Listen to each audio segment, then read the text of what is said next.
He is one of the most popular of all time from the wrestling ring, and he is going to be taking place at Barclays Center in Brooklyn, the WWE Survivor Series. You can watch it live this Sunday on Peacock at 8 Eastern, 5 Pacific.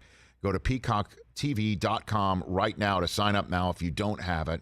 And if you don't have it, how have you been watching us right here on NBC Sports on Peacock every single day? Roman Reigns is here on the Rich Eisen Show. How are you? Roman Reigns on the Mercedes-Benz Vans Hotline. How are you, Roman? I'm well, Rich. Thank you, man. Thanks for having me. You got it. You're in Brooklyn already? So where you are? You ready to go? No, we have SmackDown here in Hartford, Connecticut. So I just got to Hartford. Okay. Yeah, the work is never done, my friend. The work is never done. Your work is never done. Hartford to Brooklyn, and then so on and so forth. How are you approaching this event on Sunday night, sir? What do you got for me on that front for what wrestling fans would like to know about you and this event on Sunday night?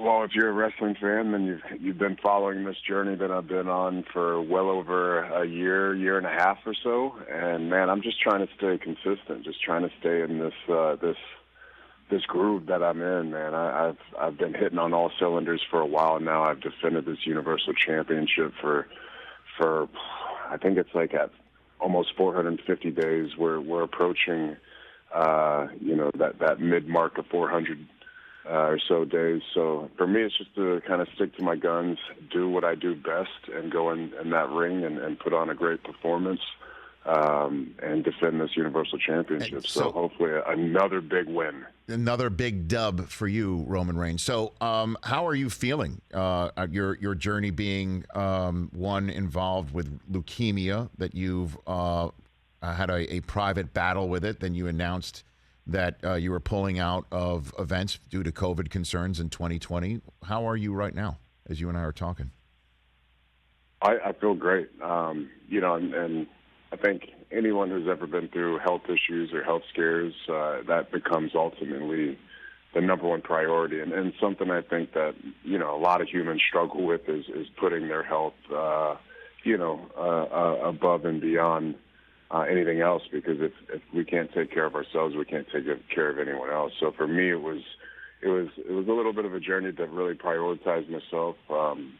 Especially someone, as a father and as a husband, you're constantly thinking of your loved ones. But like I said, if you don't love yourself, you can't love anyone else. And if you're not healthy, you can't really be concerned with anyone else's health, because the name of the game is longevity and being here as long as possible. So I feel good, man. I've done a lot of things, to really improve my fitness and my health. And I've been on, what a lot of people call that fitness journey. And it's been going well. But it's definitely a marathon.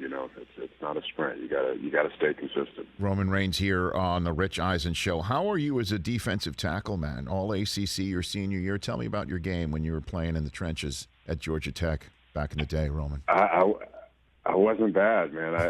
Like you said, all ACC. Okay. That was so when I tried to break into the league. That was my first run into CML with leukemia.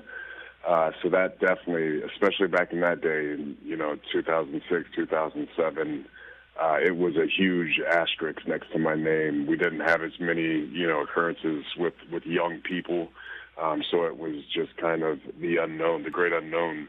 But man, I started out at Georgia Tech as a defensive end. I got there at about 250. There was an opening about midway through my freshman year to play some defensive tackle. And I really just had pass rushing skills. I didn't, I had no clue how to play the run. I didn't really have any good handwork. I didn't understand, playing with my hands. I just played with speed, and I was pretty agile. So it was just a learning curve of putting on that weight and getting big enough to be able to, be down in the middle of the trenches, and then also just having the technique and having, the know-how of playing with your hands and feet and having violent hands, but also understanding the defense and knowing where to be at the right time. Who's the best? It was definitely a journey. Who's the best quarterback you ever sacked? Do you get a sack? Who's the best one you sacked? Roman Reigns. Oh, man. Who'd you take down? Me back now. Yeah. What do you got? Did you take anybody down? Take anybody out? Any point in time? I smacked Brady Quinn a couple times back in the day. I don't know if he was the best. He was pretty good back in that day. That was my senior year. I might have. I don't know if I ever sacked Phillip Rivers, but I definitely had been in his face. I was only a freshman then, so I was just a young buck. I was just a young guy back then. Taking on NC State, you got in Phillip Rivers' grill. Okay, what's the hardest hit you ever delivered to somebody on a football field? Then, Roman Reigns. You got a good one? A good story on that one? Probably. It was a quarterback for Auburn. I think his name was Brandon Cox. So there's a play where he was throwing it and I hit his arm, and the ball went up, and one of our linebackers picked it off. And when I hit that arm, my momentum kind of swung me upfield behind him. And as you know, when an interception happens, all the offense turns to run, right? They try to get that angle to cut off that defender with the ball. And he took probably 2.5 steps and turned around, and I was right there, and I took his head off. It would not hold up in today's game. Roman Reigns would have been called for targeting. He would have been called for targeting. Is what you say? They might have took me out of 2 or 3 games. You punish defenders for doing things like that. It was a heck of a play. Maybe a little bit on the dirtier end of the physicality portion of hitting a quarterback that way. But, I mean, and at this point, I had learned to play with my hands. I had gained explosive hand movement and learned how to, really be violent with the hands. And it wasn't just a regular block. I mean, I shot my hands through his chest, and you would think he was a wrestler because he hit that ground so fast and so hard. It was, they don't do that in today's game anymore. I think we're showing a shot. We just showed a shot of you taking down Aaron Brooks of Virginia, who I think that's who we just saw, if I'm not mistaken, right there. Oh, it was not Brooks, my bad. But we just saw you take somebody down. A photograph of you on the screen right there, back in Georgia Tech. So if you were healthy, do you think you'd have made the NFL, Roman? Do you think? 100%. Yeah, I definitely do. Yeah, I was a very good athlete, and my numbers, the numbers I was able to put, up in my workouts and my, the measurables and the testing, they all translated to the field. So I was a very athletic and explosive, 300-pound defensive tackle. And I could move, and then I also was, pretty smart within the defensive scheme. I understood what my job was and playing within a defense and my responsibilities. And then I also had some leadership qualities. So I do feel like I would have made a team, and I would have had a pretty decent career. Do you have an NFL team you root for, Roman Reigns? Do you have one? I'm a 49ers fan, yeah. My whole family is. No kidding. Okay. Yes, sir. So, what do you think of what just occurred, I guess, if you were checking things out on Monday night, the current state of the team, Roman? What do you think about that right now? So now I have to now here's the terrible truth is I'm not the best fan. Okay, it's all good. And I don't always follow up, so I don't even know what happened this past Monday. See, you're too busy, man. You're too busy. You're too locked in on your world, and that's the thing I do love about folks like yourself in the wrestling world is you're a lead pipe wielding professional. You're locked in what you got going on for your own self. So, but who was your guy growing up then, back in the day then, if you were as you were a kid for the 49ers? Oh man, I mean Steve Young, Jerry Rice. We had Dion for a little bit. Yes, you did. Yeah, Ken Norton Jr., Ronnie Lott. There's so many. I mean.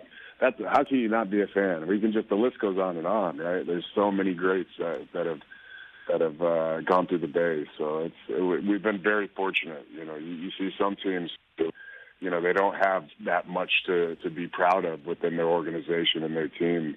And it's been many. I mean, imagine being a Browns fan. I hope you guys aren't Browns fans.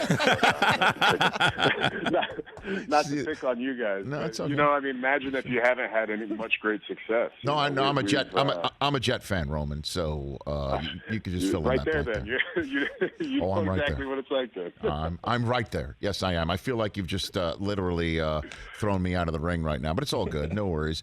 I have my Rich Eisen Show social media grandmaster wrestling expert, TJ Jefferson, who always asks questions of people of your stature when they come on the show. TJ, you got a question for Roman Reigns? Of course I do. Okay. Hey, what's up, Soleil? I just wanted to say right off the bat. How's it going? Good, brother. It's good talking to you. First of all, I have a message for Joe, if I can. A buddy of mine, Colin Peak, I was speaking to him yesterday, and he had some great things to say about you and your time at Georgia Tech with Calvin Johnson. Rich, they all played on the same team together. How about that? So Okay. Colin told me to tell you hello. yeah, Colin, tight end, right? Yeah, yep. Yep. Yeah, I think he came from I want to say Alabama, maybe. Yeah, he transferred Tech. He played for Alabama, won a national That's title right, with them, and yeah. then he went to the Falcons and was in their camp for a year or two, and then now he's out doing this Yeah, thing. he's a good player. Yeah, he had a lot of good stuff to say about you. Okay, cool. Now this question is for the Tribal Chief, if we can switch into that character. Now, Okay, yeah. Tribal Chief, what I like to do on the show when we have wrestlers coming is I like to kind of pitch my services to them. Now, I understand you have the Bloodline and you have your Wise Man and you have your right-hand man, but I want to let you know that I'm part of the LA Umaga, and I am willing to just give you my services as I sit here on the Rich Eisen Show, a nationally televised sports show, right, Rich? And it sees millions and millions of viewers. Yes, And I agree. I look at this, Tribal Chief. When you're out doing your thing, you could use me as someone who can help spread the word for the Bloodline. And so all I'm asking is if you'd be willing to give someone like me who sits in front of a microphone and who can spread the word in the gospel of the Bloodline a chance to be a consigliere, if you will, a subsidiary member of the Bloodline, someone who maybe not sits at the table, but stands behind the table. And I'm just putting that out there to you just to see what the head of the table thinks. And we have a picture that I don't think you can see, but Rich, you and Brockman can see. Are. It's me in the ring with you and the Usos and the Wise Man. And I feel like I would be a perfect fit to help you in any way that I can. Okay, so you're auditioning then. I'm auditioning, yes. You know, you're vying for an opportunity here to. Yeah, I thought you had a question for Well, him. But the question was that. It was just like, are you looking for someone like me who can help the Bloodline in any way possible? That's all I'm saying.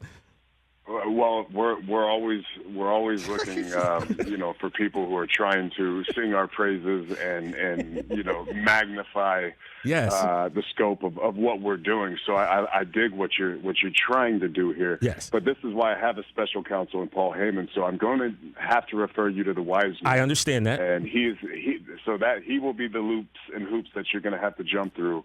But I think you're off to a good start here.